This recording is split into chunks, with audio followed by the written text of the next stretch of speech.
Welcome to my YouTube channel.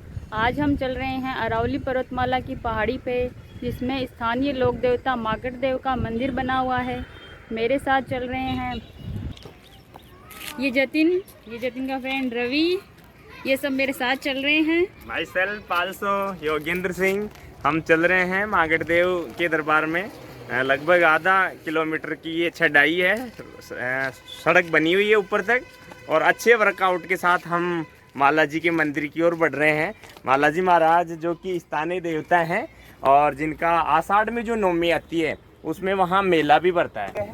आपको बहुत अच्छा लगेगा इस हरियाली को देख करके, और क्योंकि आज श्रावण मास की अमावस्या भी है और हरियाली भी पूरी अभी अपने परवान पर है। पिछले कुछ दिनों तक शुरुआत में मानसून का दौर सक्रिय नहीं था, जिस वजह से ये लग रहा था कि राजस्थान में अकाल का प्रकोप रहेगा, लेकिन सारी आबोहवा बदल गई। पिछले कुछ समय में ही बहुत अच्छी बरसात पूरे राजस्थान में हुई, जिसे आप ये बहुत सुंदर नज़ारा हरियाली का देख सकते हो। गाय भी है, देखो ये कितनी। गाय भी यहाँ से पहाड़ी पे चढ़ के नीचे उतर रही है। ये बहुत सावधानी से उतर रही है।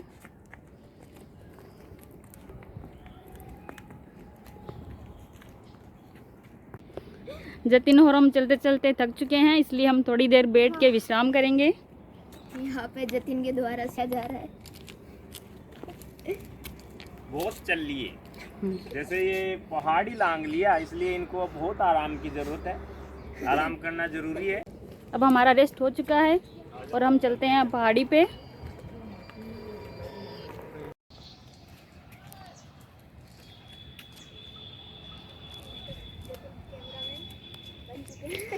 बुजुर्ग आदमी से जतिन यहाँ पे कैमरामैन बन चुके हैं। यहाँ पे इंस्टाग्राम रील और टिकटॉक वीडियो बनती है। अभी भी बारिश हो सकती है। ये पेड़ लग रहा है, इसके छोटे छोटे फल आ रहे हैं, पर मैं नहीं जानती ये काहे का पेड़ है। इतना जरूर समझ में आ रहा है कि ऐसे ही वो अभी कुछ दिनों बाद खाने को आएंगे। डांसुने जिनको बोलते हैं लोकल में, मारवाड़ी में डांसरे इस तरह से बोला जाता है, जिसमें नमक से मिला के खाते हैं। बट ये थोड़े से मोटे हैं उससे, वो तो क्या थोड़ा इनसे छोटे रहते हैं, पर ये थोड़े से मोटे लग रहे हैं। तो ये नहीं कह सकते कि भाई ये क्यों, कौन सा फल है, क्या नहीं है। अब ये भी रिसर्च का विषय है, क्योंकि हमारी प्रकृति तो असंख्य इस तरह के वृक्षों से भरी पड़ी है, तो अभी तक इसका पता लगाना मुश्किल है। बारिश के बाद पहाड़ पे पूरा गीलापन है। मम्मी इसका क्या नाम है? अरे वाह, क्या बात है, आज तो आपने बहुत अच्छे पेड़ की खोज की है। इस छोटे से ये सब्जी है मशरूम, क्या बात है, बहुत दुर्लभ पौधा है ये। अभी तो वैसे जंगल में लगा हुआ मशरूम है, ये जंगली मशरूम कुकुरमुता, इसको कुकुरमुता भी कहते हैं। ये ढींगरी, कई तरह के मशरूम है। जो हिमाचल प्रदेश है वहाँ सोलन में इसका अनुसंधान केंद्र भी है, वहाँ पर मशरूम बहुत ज़्यादा पैदा की जाती है। और वैसे तो ये क्या कवक है एक तरह से, पर ये खाने की दृष्टि से बहुत उपयोगी है। सब्जी के रूप में ये सभी को पसंद आती है, और इसमें सबसे ज़्यादा प्रोटीन होती है और एंटीऑक्सीडेंट से भरपूर है। सबसे इसका जो उपयोग है कैंसर को रोकने में है। ये प्रोस्टेट कैंसर और ब्रेस्ट कैंसर, इसकी सब्जी खाने से ये दोनों तरह के कैंसर जो है वो दूर होते हैं, और साथ ही बहुत ज़्यादा ये पौष्टिक है और इसकी सब्जी स्वादिष्ट भी बनती है। तो इसकी क्या विशिष्ट तरीके से इसकी खेती की जाती है, ये एक फंगस के रूप में इसको उत्पन्न करके, और इसकी जो कल्टीवेशन है, जो खेती है वो की जाती है। वास्तव में ये अभी गाय भी नीचे से चढ़ के आ रही है, टेढ़े मेढ़े रास्तों में से। मैं बुला रहा हूँ इसको, अब ये देखेगी इधर, आवाज से इसको लगेगा। ये पैर से थोड़ा सा लंगड़ा के चल रही है। आज गाओ गाओ विश्वस्य मात्र, गाय हमारी माता है। अब ये इधर से आएगी, इसको आने दीजिए ताकि ये रास्ते से जा सके। ये चढ़ के आई है।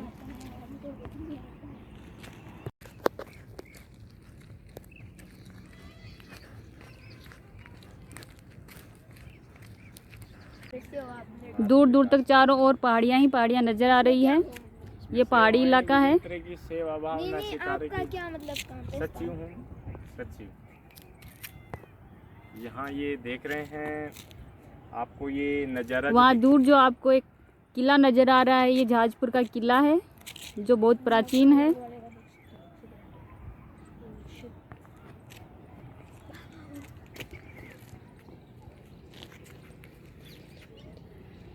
चारों तरफ आप अच्छी तरह से हरियाली से आच्छादित इस क्षेत्र को देख सकते हैं।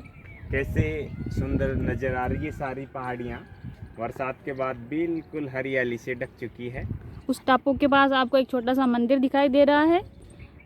पूरी बारिश होने के बाद जब ये बांध भर जाता है तो ये मंदिर बिल्कुल दिखाई नहीं देता है, पूरा डूब जाता है। जब ये बांध पूरा भर जाता है तो इसका नज़ारा कुछ इस तरीके का होता है।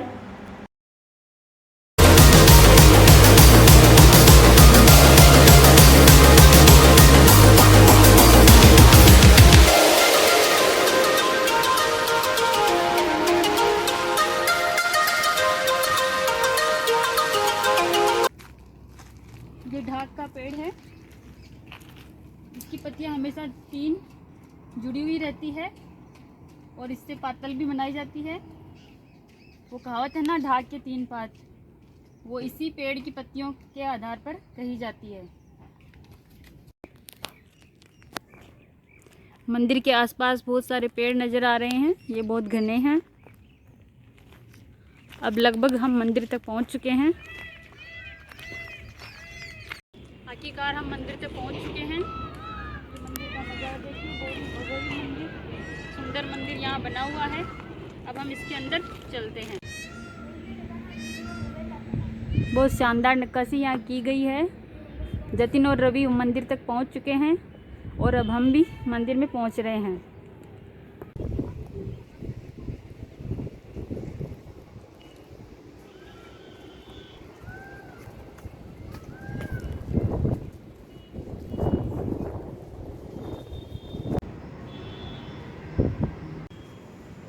ये मंदिर के अंदर काले पत्थर से बनी हुई मूर्ति है जो बहुत प्राचीन समय की है।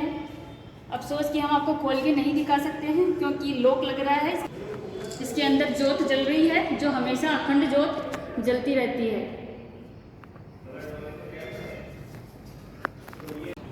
मंदिर के चारों ओर ये पेड़ लगे हुए हैं जो बारिश के बाद बहुत हरे हो चुके हैं। आगे जो आपको ये मकान दिखाई दे रहे हैं, ये जहाजपुर की सिटी है और दूर तक चारों ओर जहाँ देखते हैं वहाँ हरियाली ही नज़र आती है और बीच बीच में तालाब भी दिखाई दे रहे हैं जो बारिश के बाद भर चुके हैं। हम तीनों मंदिर की छत पे पहुँच चुके हैं। अंकल जी नीचे रह चुके हैं।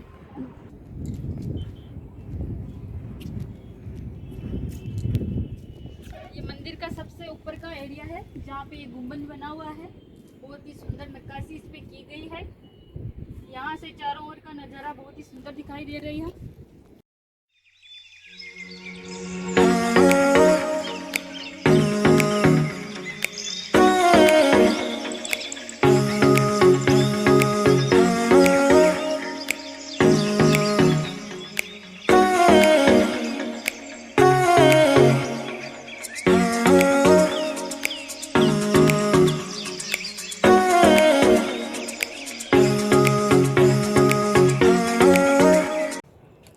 हमने मंदिर में दर्शन कर लिए हैं, अब हम घर की ओर जा रहे हैं क्योंकि शाम हो चुकी है।